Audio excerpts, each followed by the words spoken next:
I know this is chaotic. I know this is my brain. This is how it works. I need to stop talking so much. You know, the Bible. Obviously, you know what biblical means. It just got really bright in here. Sorry.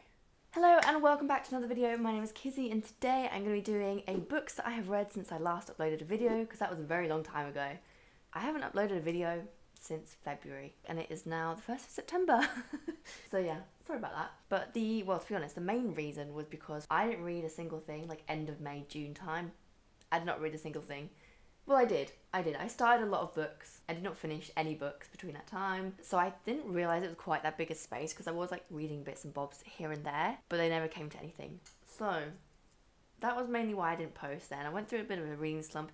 Did not stop me buying books. But yes, so that was mainly why. Then I got really busy. Summer gets past and it's, you know, a busy time. It now brings us to today, and I wasn't sure what to do for my first video. I suppose it's like a catch-up video of what I've read so far. Apparently, according to my Goodreads, I am incredibly behind, and I have only read 16 out of the 50 of my target. So we're gonna have to speed up the reading front. I don't think I'm gonna reach 50.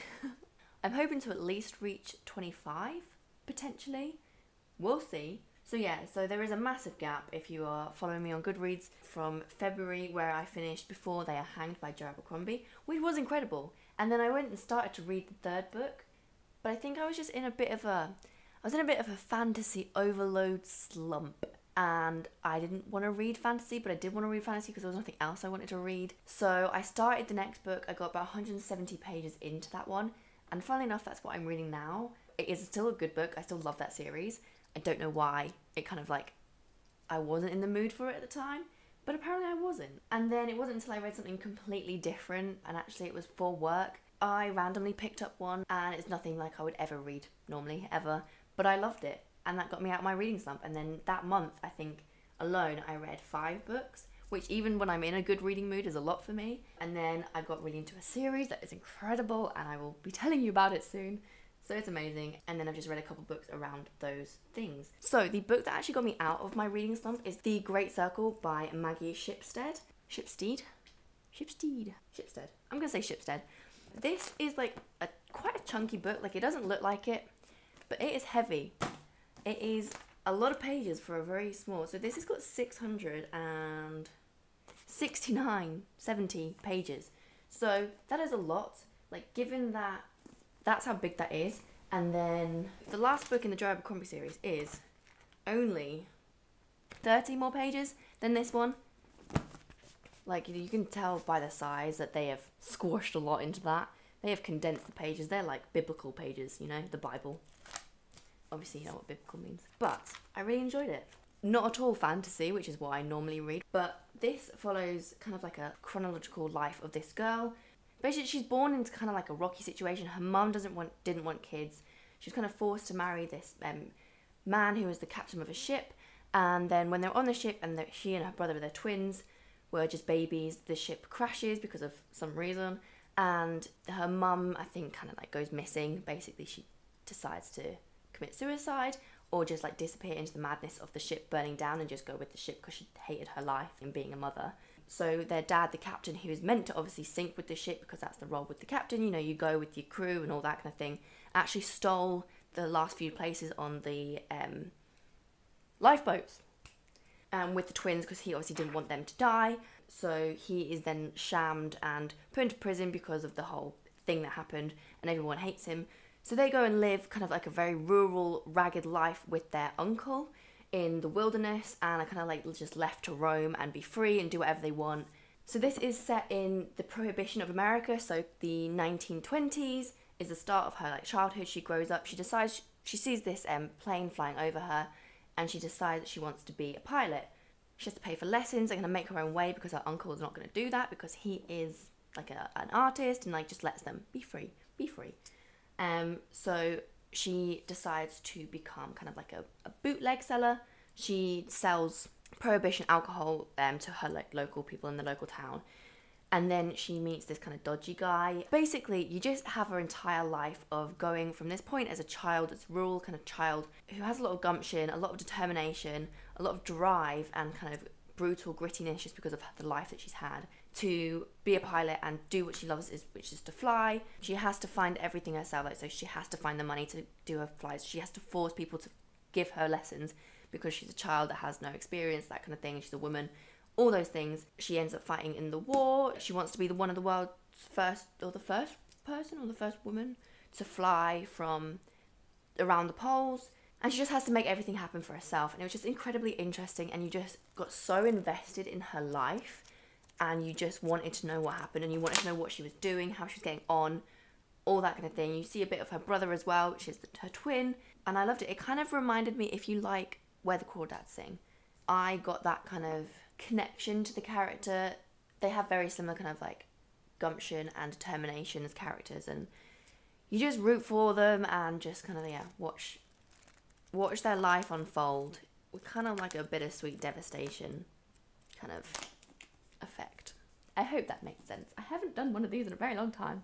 The next book I read, which was also random, but I think it's because I was on the train of I wanted to read something similar to The Great Circle, kind of more literary fiction. I was still staying away from fantasy. And that is Cloud Cuckoo Land by Anthony Doerr.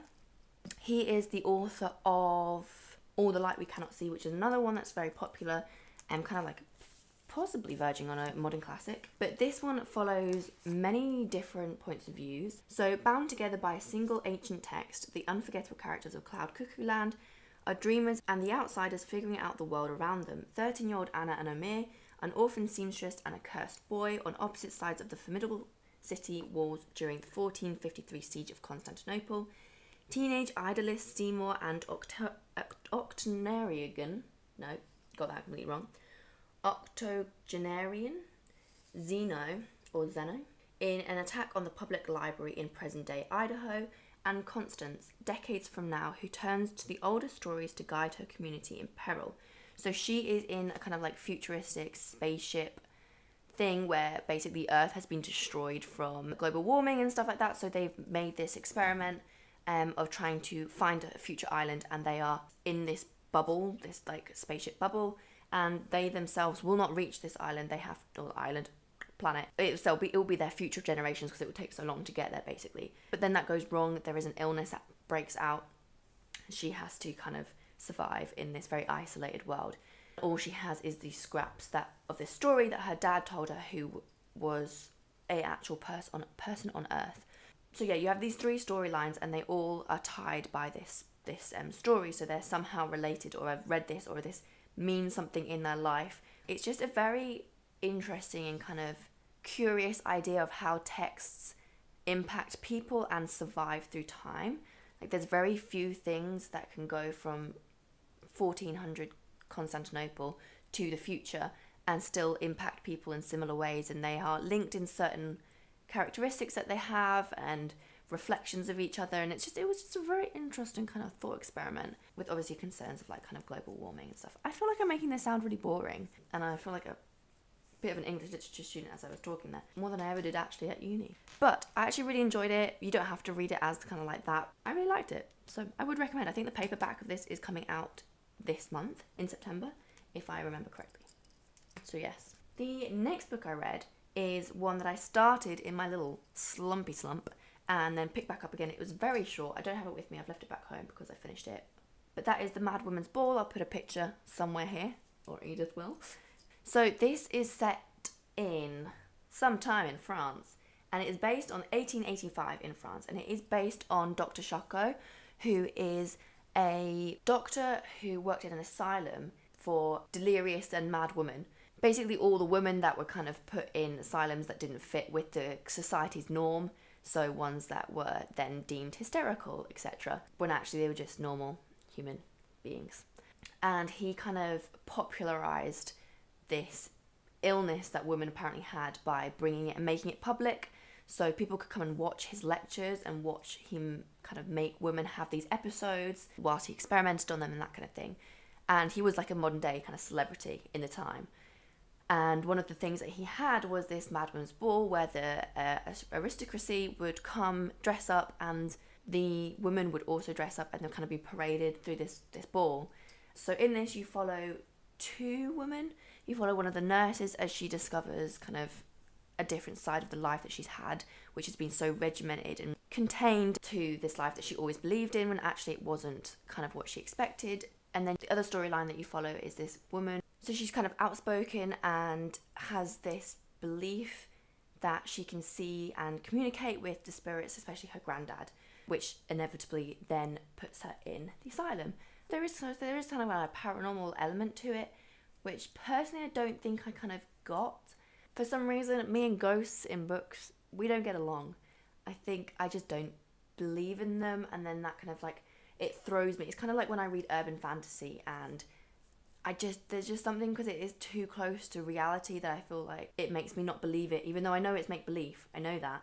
And I can read full-on fantasy and absolutely love it, because it makes sense for that world. Whereas it's today's world, it doesn't make sense. I don't believe that those things can happen in this world. So didn't quite get on with that element of it, but I still enjoyed it. I gave it a 3 stars. It's a very short book. It did very well. It's a translation. It's from France originally. It was translated over to English, and it's an interesting read, especially like the history behind it.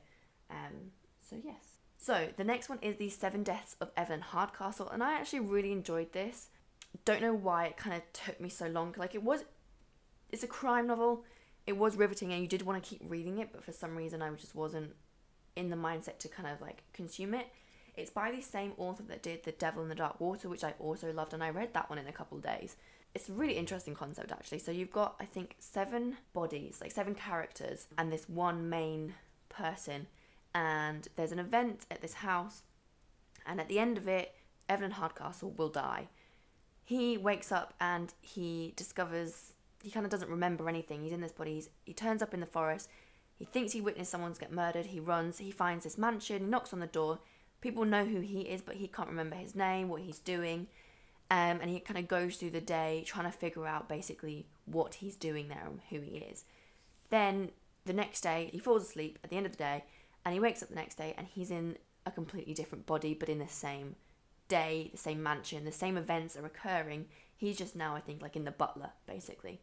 And that happens with 7 different bodies. But it's not as chronological as that. It flips between the different bodies as different things happen that cause him to either fall asleep or get knocked out. Every time he does that, he flips to a different body. But basically, he's in this kind of game where he must figure out who Evelyn Hardcastle is, how she died, and who the murderer is. And then once he's done that and he's found out who the murderer is, he can leave this experiment. But it's not as easy as that, because there's 2 other people in the game. It's not a game though, it's real life. But there's 2 other people in this like experiment that are also trying to find out who the murderer is and also escape this continuous loop. If he doesn't do it by the end of the 7 days, his mind is wiped and he must start again and retry and do it. So he's already done this like thousands of times before, but he can't remember any of the things that he discovered, any of the clues and that kind of thing, and he must redo it again. It is really actually interesting. It's really cool, and it's a really good thriller crime thing. I'm not really a crime reader, but it's a little bit different than like kind of normal crime. So yes, I would recommend that. I think I gave that one 4 stars. Yes, I did. So the next one I read on holiday, which was rather lovely, and that was She Who Became the Sun by Shelley Parker Shan. And it was really good. Like, it was kind of like quite short for a fantasy. I think is it going to be a standalone? Expected 2023. So there will be another one of this. This follows an alternate history of China with magic shamans in it. So we follow a girl who, at the start, she's kind of treated very poorly by her family because she's a girl. Her brother is destined for greatness. Her dad, unfortunately, is killed by, I think, like bandits, basically. They're starving, and her brother kind of just is a bit of a weakling. He's not destined for greatness at all. So he just gives up. He basically curls up in a ball and dies. So she's left on her own and kind of is like got a lot more gumption than the brother, and decides that she will take his destiny, physically, metaphorically, everything. She starts going by his identity. She changes her look so that she'll be a boy, and then she goes to the monastery and basically makes them take her on as a monk. She goes through monk training, etc., etc., and is driven through the whole thing by the fact that she will have her brother's destiny and she will be great. And it takes her on this long journey through kind of becoming a leader. The monk monastery gets destroyed, so then she has to go through like a different route. There is a lot that happens in this, and she's quite like it's quite funny as well. Like she's quite quippy. Yeah, quippy. There's good characters in there. There's a romance, female romance in here, which I enjoyed. She's also kind of a little bit ruthless, if I remember correctly. God, I only read this a few months ago. I should remember more of this. But she's quite ruthless as well, and nothing really will stop her getting what she wants. She will do anything to get it. And I will definitely be picking up the second one when that comes out. So, the next book I read is... I didn't mind this book.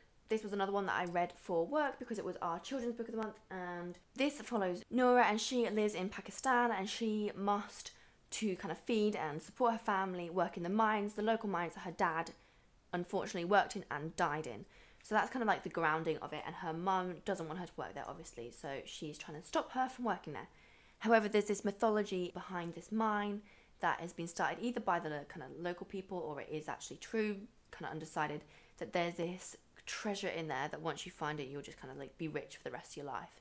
So that's kind of like what she's trying to find, but in her kind of like forward-headedness, she's very determined and kind of like goes into things without kind of thinking about it. In her determinedness to find this jewel, this gem, she ends up fracturing the mine, making it unstable, and it collapses on one of her dear friends, and she then must find him. He hasn't passed away, this friend. He's actually fallen into the Jinn world, which is beneath the mine, or kind of like in a different universe, and a door opens through the mine to get there. So she ends up falling through there, trying to find her friend, is captured by the Jinn because they're not very nice creatures, and she must find a way to kind of trick them themselves and get what she needs and get out of there with her friend. It's a good book. It's a good kids book. It was a little bit kiddie. I know that's a kids book, but like it was a little bit too... It's in the 9 to 12, and I would say it was maybe targeted to like the lower end of that, which is not my personal favourite, but it's still a good book, and I still, if you like 9 to 12 fiction, would recommend it. Okay, on to the next, which is, I think, my favourite thing in this haul. I don't know how long, or if you've watched any of my videos. A while ago, I started the Poppy War, and it's quite loved on the old Booktube. And I started and I was like, don't like this. This is way overhyped. I regret buying this, and I regret reading it. I clearly did not know what I was talking about. I was having a mad moment. This is the most incredible series ever. Well, no. Well, yes. No, actually, yes. I'm standing by that. That was not dramatic. This is an amazing series, okay? I love this series. It is one of the most brutal, hard-hitting, like, what the effing frick is kind of series out there, okay? So the first book, I think the pacing is slightly off, which is what threw me. The first is kind of split pretty much in half down the middle. So we've got the first half, which is very rapid. It speeds through it. We follow Rin, who is from the southern province of the country, where everyone is kind of like deemed lesser than the northern part, where the more scholarly pop, like kind of, you know. So they're deemed lesser. They are poorer. They are much more like farmers. They're about agriculture, kind of that kind of thing. This country is being like, it's been through a lot. It keeps trying to be people trying to colonize them. It's got a war with its neighboring island going on. You know, there's a lot of back history going on here. Rin is an orphan from one of the previous wars that went on, and so she's been adopted by these people that they don't want her. Everyone that had one child, I think, or less, or 2 children maybe, had to adopt a war orphan. So she's been adopted by these horrible people, basically, who sell and distribute poppies or drugs, poppy drugs. What's that called? I can't remember. I don't know. They are like they're bad people, and her aunt wants to sell her basically in marriage to this man so that they can have better trading for selling and distributing their drugs. She obviously doesn't want to do that, so she makes a deal with her aunt that if she passes this incredibly difficult test and gets into a university, that she will then be out of their hair, not part of them, and will just kind of move away and not be trouble for them anymore. The aunt doesn't think she'll do this, so she says yes. Rin works really hard, gets into the university, gets into the top university actually, which you don't have to pay for, which is the military university in the capital, Sinagard. So that's the first half, is her getting to that point, going through Synagard, and then there's a second half which is a lot more kind of war-based, and that's where the real plot starts. People seem to either love the first half and hate the second half, or love the second half and hate the first half. I actually enjoyed it all this time around, so I don't know. And I mean, I got far the first time I read it, like I got to that second half, so I was committed to it. I don't know what was my mindset when I was reading it that I didn't like it, but I really loved this. It gets better and better.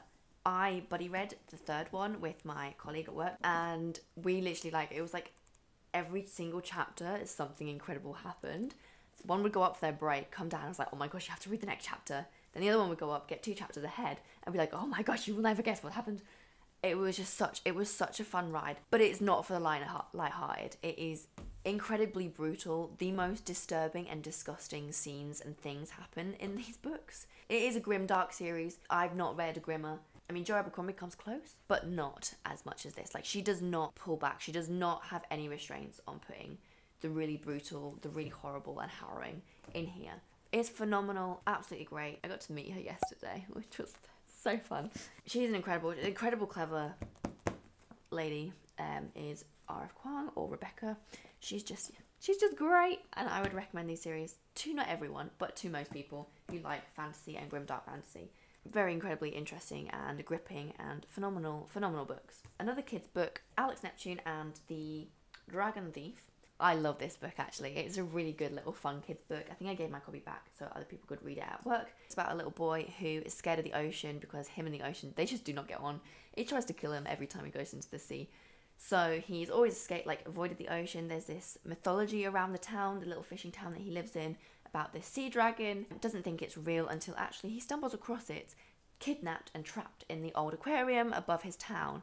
So he must kind of go on a heist, get a group together to free the dragon and put him back in the ocean.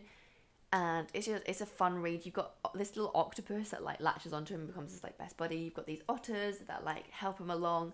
It's a really fun, cool read if you like that kind of thing. Would really recommend that one.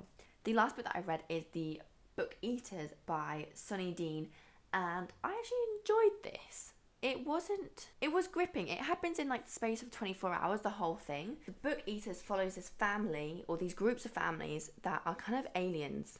I think she does describe them as aliens. They're not this is not sci-fi, I would say. It's more like an urban fantasy. So they're kind of remind me of vampires almost. But there's these 6 or 7 families that live across the UK, and they're book eaters. They live very patriarchal, old-time fashioned lives. They have not really changed since whenever they came to the world. And they eat books to survive, to sustain themselves. It's their food. And when they eat the book, they consume all the knowledge. They can't write, they can't read physically. If they cramp, they just can't do it. I think they can read, but they're not meant to.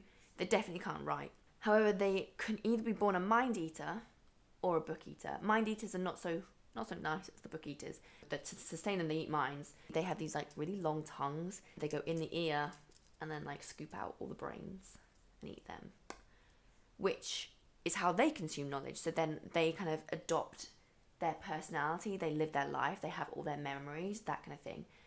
They used to be killed when they were young, but there's this drug that they've synthesized that stops their need to eat brains. They can now eat books when they take this drug, like a book eater does, but their desire to eat minds is still there. They still want to eat people's brains, basically.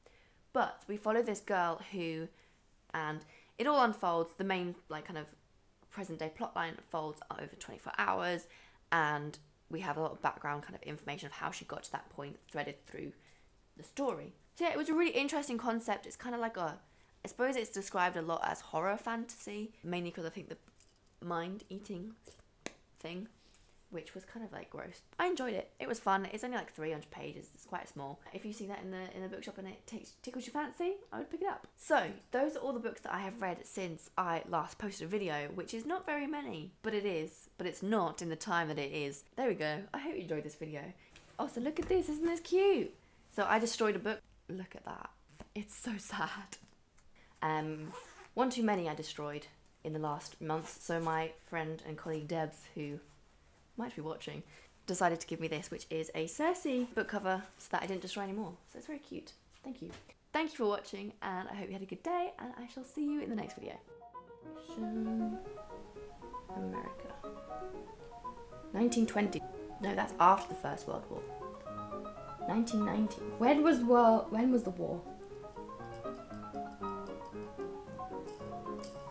World War One. Yes, well, 1918. I was close. Let me start back. I'm gonna go back. Sorry, Edith.